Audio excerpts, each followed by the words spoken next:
So thank you very much. It's a very special evening for me. Everybody makes it sound like it's a lot of work for me to come to these places to talk about our new baby. Actually, I enjoy it very much. I don't unfortunately have enough time to stay here and see everything, but it's like when we present your baby to the world, the first time that people get to see it. It's a very enjoyable moment for the papas. I'm just one of the papas. We have a lot of papas, fathers in McLaren, but I have the best job because I get to imagine before the car is produced what it's going to look like and to give it the look of the car. So my side is a bit more creative than the number side and the engineering side. From a design point of view, what I have to make is you want to buy this car to make it more emotional and desirable. So if I just go briefly through a little bit of where I got to with this car, how I got to this point, maybe it can be a little bit more interesting for you later when we reveal the car. So, of course, I'm the design director since some years here at McLaren, but before I got to McLaren, I did some cars in the history of my career. The first company I worked for was Ford, directly out of the university, and I designed the Ford Escort Cosworth. Then I went to BMW, I designed the X5, then I designed the Mini Cooper, then I went to Ferrari and Maserati. I was the first design director that they had. Then I did the Maserati MC12, the F430, the Ferrari FXX, and then they sent me to what I thought was the opposite end of the design world, the Fiat, which was the owner of Ferrari, and I made the 500. Then I got called to come to McLaren in 2008, and I was responsible for the finishing of the design of the 12C. And then a very clean sheet of paper to start with the P1, which is what we have here. And the P1 for me is absolutely the best modern car today because we started from scratch. We have a lot of technology that's in the car that I will explain a little bit. So this is where I work. Like I said, it's the best job in the world to be able to create car designs and make people excited. But when you work in a facility like this, it's very easy. I can't wait to go to work in the morning, and I don't want to leave work at night. It's such an exciting place to be. Very creative. You can see inside the building, it's very inspiring, and a lot of glass, a lot of light, a lot of creative stimulus. We have inside McLaren, we have our own wind tunnel. Excuse me? Hello? Hello? Hello? Okay, so we have a wind tunnel in McLaren. This is a very expensive piece of equipment, but we have it because we're a racing team, and we need to make sure that our cars are extremely high performance. So we use our own wind tunnel, so it gives us a big advantage. In terms of how we work at McLaren from a design point of view, a lot of car companies have problems with the designers and with the engineers. They fight like cats and dogs. They don't get along because the designer has an incredibly innovative idea, a beautiful dream that he wants to turn into reality. The engineer doesn't know how to do it. He has to find out how to do it cheaply and without risk and with good quality. Usually they don't have the patience for this. Normal car engineers are more interested in going home at 6 o'clock and enjoying their other side of life. McLaren engineers are race car engineers, and they're only interested in finding the impossible solution for a crazy designer's idea.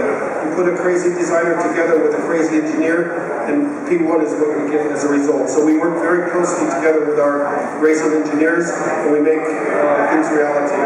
This is one of the statements that I really don't believe in. I feel very negative about this statement that form follows function. For me, it's more form equals function. Everything that I see in life today or in the past, when it works correctly, when it's a good design, it looks beautiful. So beauty and function for me are the equivalent. They have the same weight. And for me, people say that design is subjective. Things can be pretty or they can be ugly. It depends on your view. But the way I design is to use nature for inspiration. And if you look very closely in nature, it's all about good proportions and making designs that are very functional. Even back in the days of Leonardo da Vinci, he found out that art was connected to science. There's always a correct ratio, a correct proportion to making things look naturally beautiful. If you look at this is one of the principles that you may not know what I'm showing here, but it's a law of nature that you see everywhere in nature. It's the law of the golden energy. It's a golden ratio, that if you use it, you're almost guaranteed to make a beautiful product. You see it in nature everywhere. It's one of the most interesting and captivating influences that I've ever discovered. For example, if you look at this image here, you see a lot of relationships from different things in life. You see the chaotic design, but there's a reason for chaotic design. It can be a stronger structure. You'll see what I mean in a moment. It looks like everything is a little bit chaotic, but there's a reason behind it. And for example, you can make things a lot stronger and a lot lighter, and therefore better design. So what I'm doing in the future is designing wheels for the next generation of cars based on nature. So we're using this type of root system and canals and different shapes to design wheels that in the future will be even stronger than the wheels that you see on cars today, more creative looking and even lighter. So there's a big influence that you can get if you're curious about these things. One of the most important things for me in design is where I get my influences from. A lot of designers get influences from many things in the world. There's a lot of things to influence you on a daily basis. A lot of people go to museums, they go to cinema, they go to the fashion shows, they go to furniture shows. For me, the real teacher for design is nature. Nature does not make anything that does not work efficiently. If it doesn't work, it doesn't live longer. So everything is a product of being a result of evolution, to be the best that it can be. So if you study fast creatures, we have the fastest animal, which is the cheetah. The peregrine falcon is the fastest bird. The fastest fish is a sailfish. And in fact, the sailfish is even faster than the cheetah. Although it goes through water, more resistance, it goes much faster than a cheetah. The common denominator, the common factor in all these things here is designed for performance. They're very good at what they do. They're very fast, zero body fat, very lean, very shrink-wrap design. You see the muscles, the tendons, everything is pushing through the surface, so it's about minimalism. Very effective way to design. And proportion, what I said before. So if you look at the P1 later, you will see this kind of proportion in the car. Even standing still, it looks like it's ready to go fast, ready to jump. This is a little bit the profile. It's not exactly 100%, but you can see the influence of designing a fast car. Also, we have something on the P1 which is very special, very expensive of course, but in the future things tend to become cheaper. We use something called active aerodynamics. So the car does things, the faster it goes, the more things happen on the body of the car to make it more controllable and more stable at high speed. So we can modify the car electronically, so it takes care of you, the driver. You can become a faster driver without being a faster driver. This is probably one of the most famous things that we have within our design studio. I bought this fish when it was just caught in Miami. It was coming back from the Caribbean to Heathrow Airport. I stopped in Miami and I bought this fish in the port of Miami. It's big. It's about 4 meters long. And then after I bought it, I sent it to the city to have it stuffed, taxidermied. And then I sent it back to McLaren, to the airport. We picked it up, and the finance director who had to pay for it was so angry because he thought, why are we spending so much money for a fish?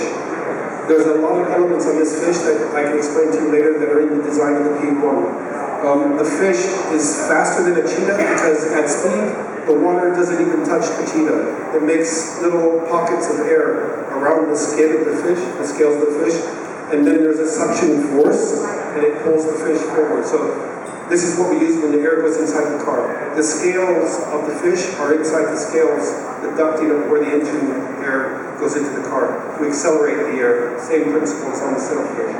Of course, in our Formula 1 technology, we have the experts in aerodynamics. So a lot of this car here, although it looks interesting and beautiful, is actually the application of science of aerodynamics from the Formula 1 racing team that we can use in the design of the car.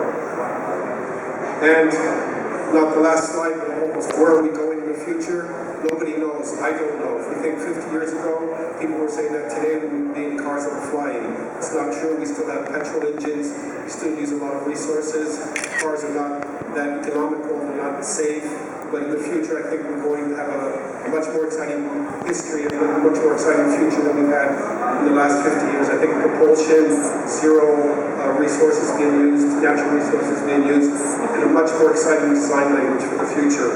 So what I mean with all this together, and one last slide, is, I don't want to repeat it because it's not nice, but you get back into that box and start thinking outside the box. What that means is we can't continue to think the same way we think today.